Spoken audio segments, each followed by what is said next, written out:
Hello everyone, welcome back to another video. Today what I have for you is my Bradford City versus Crawley Town match preview. Then in the second part of today's video, I'm going to bring in you guys my Game Week 16 at League 2 score predictions. If you do go on to enjoy today's video, please make sure to drop a like on there for me. If you could try and hit 70 likes, that'd be massively appreciated. Subscribe if you are new as well. We are now on the road to 7,000 subscribers, so please make sure you are subscribed if you haven't already with that post notification bell on. It's free to do so and it does massively help out. Get your score predictions as well as your starting 11 as well down in the comment section down below. Crawley recently sacking Kevin Betsy. I think it's Lewis Young taking over as caretaker manager at the moment. They've been on a pretty decent run, I think, since Kevin Betsy was sacked. I think it's 2 wins and a draw since they parted company, so it's going to be a tough game. We are back on home soil once again. We need to bounce back after a very, very disappointing draw on Tuesday night. Make sure you drop a like on today's video, subscribe if you are new as well. Let's get into it. So starting out then with the current Sky Bet League 2 table, my team Bradford City currently sits 7th in the table. After 15 games, we've got 7 wins, 5 draws, 3 defeats, 20 goals scored, 12 goals conceded, leaving us on a positive 8 goal difference and 26 points.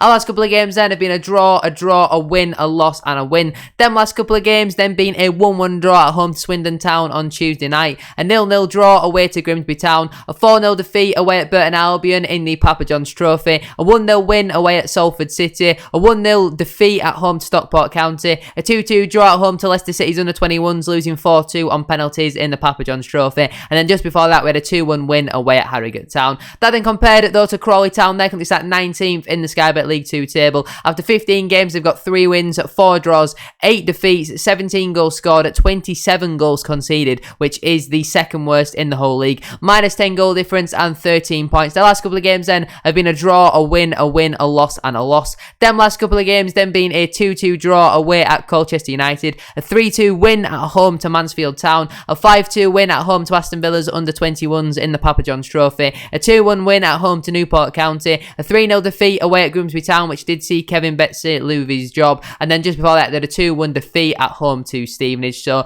both sides on mixed form at the moment. Crawley certainly the better in the last 3 matches, but we've obviously had a better start to the season overall. It's going to be a very tough game. Now let's get into the team that I would go with if I was Mark Hughes. Before we get into that though, make sure to subscribe to my second channel. The link is down in the description down below. Bradford City Career Mode, Ultimate Team, GTA, Football Manager, all that sort of stuff. The link is down in the description down below. We're trying to get to 1,000 subscribers over there, so please make sure you are subscribed if you haven't already. Let's get into the team though that I would go with if I was Mark Hughes. So I would line up then in a 4-2-3-1 formation. I'd go Harry Lewis in goal. Really unlucky not to get another clean sheet on Tuesday night. Even saved the penalty, but unfortunately it fell perfectly back into the path of Luke Jephcott. He's been unbelievable so far for us this season. Arguably the best goalkeeper in the league. For me personally, I do think he is the best goalkeeper in the league, but I'm a little bit biased, so for me personally, he has to start. Right back, I'd go with Brad Halliday. I thought it was a decent performance again from Brad Halliday. Not quite as good as his performance away at Grimsby, where I thought he was, really, really impressive against Grimsby, but it was still a very solid performance from Brad Halliday. So for me personally, he has to stay at right back. 2 centre-backs, firstly, Matty Platt. That first half performance from Matty Platt on Tuesday night was one of the best centre-half performances I've ever seen. Not just at Bradford City, in general. He was absolutely unbelievable. He won everything. He was shielding everything. He was dominant in the air. Very quick as well for a big lad. He was unbelievable in that first half. Then right at the end of the first half, he seems to get a nasty whack. I don't know if it was on his hip or his ribs, something like that. And the second half, it was just a bit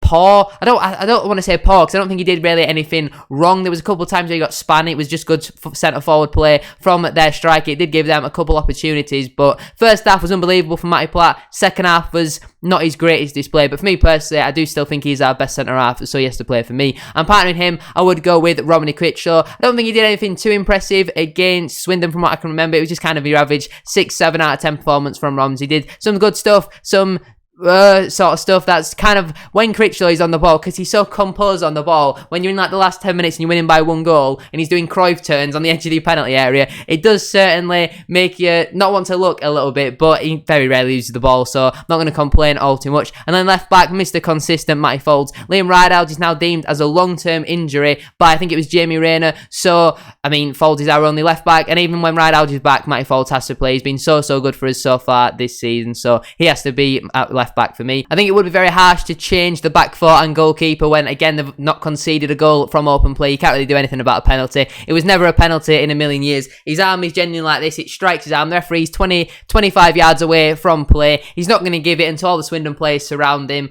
He points to the spot for whatever reason. I don't even know what he's seen. It's on his blind side as well. I've no idea how he's seen that as a handball. It was a shocking decision from the referee. Moving in then to the midfield, firstly, Richie Smallwood. I thought it was an okay performance again from Smallwood. Had that free kick right at the end of the game. He was dictating the play at times as well. Was a little bit sloppy on the ball, but he was getting into some nice areas, getting into the fullback and moving the ball very nicely. Obviously, you see the difference when Smallwood doesn't play. So for me personally, Smallwood has to play. Pairing him, I was tossing it up between Gilead and Ryan East. I've just edged it with Alex Gilead. I thought he was fairly decent, to be fair, on Tuesday night against Swindon Town. Seems to be getting back to himself because he was a little bit shaky over the last couple of games. It was a much more Alex Gilead-like performance that we have seen so far this season. So for me personally, them two have to play in the midfield. Moving in then to the front three behind the striker. Firstly, on the right-hand side, I would go with Scott Banks. I think Dion Pereira has to be dropped now. A lot of people are saying that Dion is back after Tuesday night because he did one nutmeg. He was still not Dion Pereira-esque performance. I feel like we're just not seeing the Dion Pereira that we saw from last season. Granted, Tuesday night he didn't do anything wrong, which is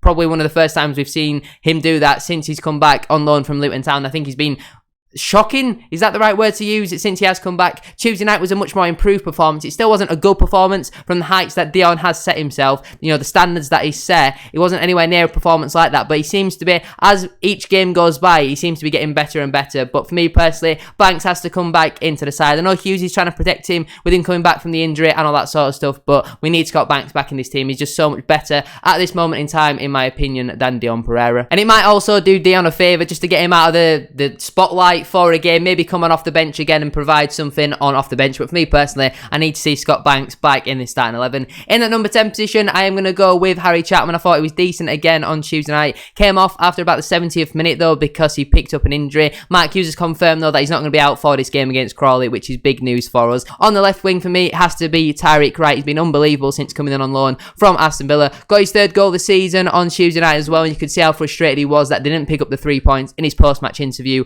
with BBC Radio Leeds. But Wright's been unbelievable. He's got the pace, he's got the trickery, he's got the power as well. Great player. He's got a powerful strike on him as well. So for me personally, he has to start on that left-hand side. And up front for me, that does then leave Andy Cook. I've seen a couple of people on social media calling for Cook to be dropped just because he's not scored in 2 games, which I think is absolutely ridiculous. I don't think you can look at all of his performances on off the bench and think that Andy Cook deserves to be dropped for that because he's not scored in 2 games. He's had 1 half chance maybe at the absolute maximum in them 2 games. He's had absolutely nothing to feed off. He's been feeding off scraps. I think Andy Cook has to play. And on the bench then for me, that would leave Colin Doyle, Jan Songo, Ryan East, Dion Pereira, Jake Young, Lee Angle and Viden Oliver, which means the players who would miss out would be Heath Richardson, Joe O'Shaughnessy, Luke Hendry, Timmy Odesina, Liam Rydalge, Levi Sutton, Emmanuel Osadibe, Jamie Walker, Abouisa and Cian Harrott. Now then, let's move into my Game Week 16 League 2 score predictions. Starting out then with Northampton Town versus Newport County. This game kicks off at 2 o'clock for some reason. I believe it's something to do with the rugby or something like that. I'm going to back the home side though for a 2-1 home win.